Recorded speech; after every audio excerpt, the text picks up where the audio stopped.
Peter Keene. I'm with the Sports Car Club of America, and I'm on the club racing board, CRB. We, in partners with Honda and Mazda, came up with the B-Spec rules. Wanted to be showroom stock based, but a little bit more liberal with, kind of the Spec Miata type theme with the aftermarket suspension components. We've just gone to every length that we can think of to make sure that we've used the experience of showroom stock from the past and make this a good level playing field. I think one of the great things about B-Spec is how inexpensive they are. I think it's a great entry-level grassroots type racing. Hi, Charles Espinalov, Mazda racer and owner of Safecraft Restraint Systems. Well, why would you race a B-Spec car? In my personal experience, I've raced about everything under the sun, 800 horsepower Trans Am cars, Porsches, Mazdas, just some of the greatest equipment on the planet. And that question can be answered once you drive a Mazda and a B-Spec car and get into that race. Is just as much fun as any other car I've ever driven. And it's that racing aspect, that passion for racing and the competitiveness. I'm Ken Payne. I'm the Motorsports Technical Manager for BF Goodrich Tires in North America.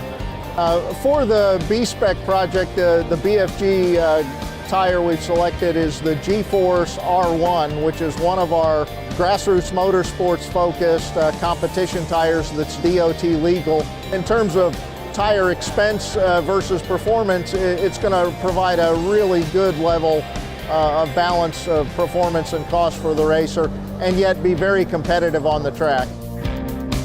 My name is Sean Hedrick. I'm the President and CEO of S-Box Engineering, which supplies parts for the Mazda 2 for B-Spec racing. Trying to make it easy for folks to take a Mazda off the showroom floor and turn it into a race car and go racing. So S-Box Engineering, we supply, starting with the roll cage kit is one of the primary pieces. So we basically have a full, complete turnkey kit that someone could either install themselves in the car or have a professional welder install for them. Now really just, we're just trying to make it easy to go race a Mazda product. Mazda builds such a fantastic product. In this case, we're obviously going to take this to the longest endurance race in North America after a 72-hour build roughly. So we want to make it as easy as we can for somebody to pick up one of these cars off the showroom floor, get all the parts they need to make it go racing, pick up the parts, a week or two later, have a car ready to go racing and support the brand. Hi, I'm Andy Weinberg. I am the Motorsports Marketing Manager for Miller Welders. Miller makes a number of welding machines that encompasses everything from the DIY guy to the professional. With this type of racing, it's a spec racer class, so in this class, they don't have a sanctioning body rule that determines whether it's MIG welded or TIG welded. So in this application, a MIG welder would be great. Or if you want something more professionally done, like through a professional organization like Long Road Racing, they have a preference to TIG weld the chassis. But in this application, it could also be MIG welded by a DIY guy. We're partnering with Mazda in building a B-Spec race car. This is a program that Mazda had the vision to look for partners to make this something where the average racer could initiate themselves. BF Goodrich had supplied our tires for the program. They're also supplying the tires for our 25-hour run. S-Box Engineering has been a wonderful partner in the creation of the cage, as well as seat brackets, steering wheel quick disconnects, things of that nature, all of which are designed to help with the speed of the build.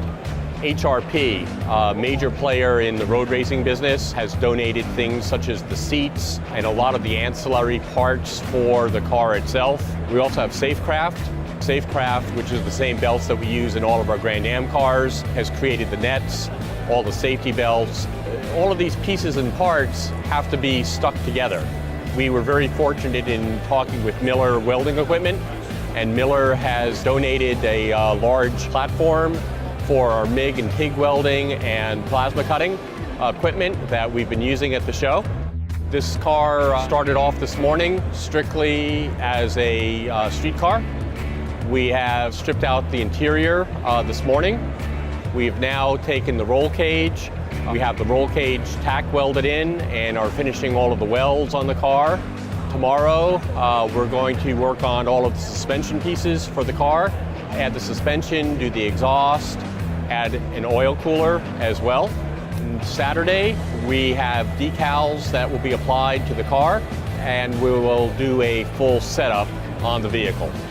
After that, the car will then be loaded onto a transporter and brought out to Thunder Hill in California, where the car will be entered into 25 hours of Thunder Hill.